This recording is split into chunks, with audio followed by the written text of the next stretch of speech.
അക്കൗണ്ടിൽ കുറച്ച് പൈസ ഇടാൻ വേണ്ടി ബാങ്കിൽ പോയതെന്ന് പറയണമെന്ന് എനിക്ക് ആഗ്രഹം ഉണ്ടെങ്കിലും ബാങ്കുകാരെ വീടും കുടുക്കയും എല്ലാം കൂടെ ജപ്തി ചെയ്തുകൊണ്ട് പോകുന്നതിന് മുന്നേ ഒരു മാസം ലോണെങ്കിലും അടച്ചേക്കാന്ന് വിചാരിച്ച് പോയതാണ്. തിരിച്ചിറങ്ങിയപ്പോൾ ഒരു ഗ്ലാസ് ചായയും ഉഴുന്നുവടക്ക് ഇന്ന് അവധി കൊടുത്ത് ചില്ലുംകൂട്ടിൽ ഇരുത്തിയിട്ട് ഞാൻ തേണ്ട ഒരു മീറ്ററോളാണ് എടുത്തത്.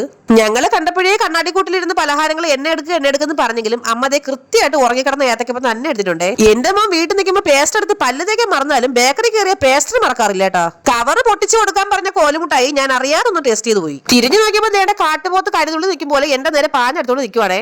പിന്നെ വെറുതെ പിള്ളേരുടെ കയ്യിലിരിക്കുന്ന ഇടി മേടിച്ച് കൂട്ടണ്ടെന്ന് വിചാരിച്ചിട്ട് തൊട്ടടുത്ത കടയിൽ കയറി രണ്ടുപേർക്ക് ഓരോ കോലുമുട്ടായി മേടിച്ച് കൊടുത്തിട്ടുണ്ട്. മിഠായി തിന്ന് ഉണ്ടായിരുന്ന പല്ലെല്ലാം നേണ്ട പള്ളിപ്പുറത്ത് കടല വെക്കാൻ പോയിട്ടുണ്ട്. വീട്ടിൽ വന്നിട്ട് ചട്ടി കിടക്കുന്ന മീൻ കണ്ടിട്ട് ശീതൂട്ടി ആദ്യം ഒന്ന് ഞെട്ടിയെങ്കിലും പിന്നെ തോമസ് കുട്ടി വിട്ടോളാന്ന് പറഞ്ഞിട്ട് ഒറ്റ ഓട്ടോ വരുന്നു കേട്ടോ. മീനിനെ കണ്ടിട്ട് പാവം കൊച്ചു മിക്കവാറും അത് പാമ്പാണെന്ന് വിചാരിച്ചിട്ടുണ്ടാവും. നമ്മുടെ നാട്ടിലൊക്കെ നെത്തോലി എന്ന് പറയുന്നത് വേണ്ട ഈ സാധനം കിട്ടിയിട്ടുണ്ട്. ഇതിന് പല നാട്ടിലും പല പേരിലാണല്ലോ പറയപ്പെടുന്നത്.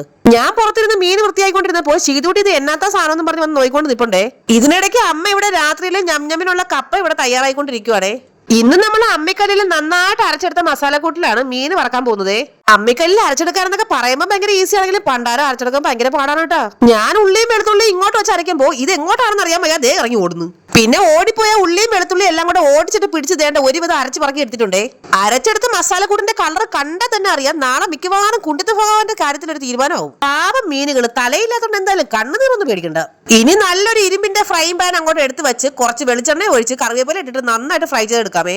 അടുപ്പിൽ ആളി കത്തുന്ന തീ നോക്കിയിട്ട് മുക്കാപ്പില പാടിയിട്ട് തിരിച്ചു വന്നപ്പോഴേക്ക് ദേണ്ട എന്റെ മീനെല്ലാം കരിഞ്ഞു പൊരിഞ്ഞ് ദേണ്ട മുള്ളു മാത്രമായിട്ട് കിടപ്പുണ്ടേ. ഇനിയിപ്പോ വീട്ടിലുള്ളവരോട് പുതിയ റെസിപ്പിയാണ് ഇതെന്ന് ഇതിന്റെ പേര് ഫിഷ് മോളി എന്ന് പറയുന്ന പോലെ വല്ല ഫിഷ് മുള്ളി എന്നാണെന്ന് അങ്ങനെ പറയാം. പാവം കൊച്ചു 1 മണിക്കൂർ കൊണ്ട് ഒരു ലക്ഷം മീനും കയ്യിൽ പിടിച്ചോണ്ടിരിപ്പുണ്ട്. മിക്കവാറും വല്ല കത്താളിന് മുറിച്ചെടുക്കേണ്ടി വരും. മിക്കവാറും ഈ മീനിന്റെ മുള്ളല്ല തീരെ കൊണ്ട് ഉണ്ടാക്കിയതാണെന്നാണ് എനിക്ക് തോന്നുന്നത്. കാരണം അത് മാത്രം പൊടിഞ്ഞു പോയിട്ടില്ല. നമ്മുടെ ചാനൽ ഒന്ന് സബ്സ്ക്രൈബ് ചെയ്തേക്കണേ.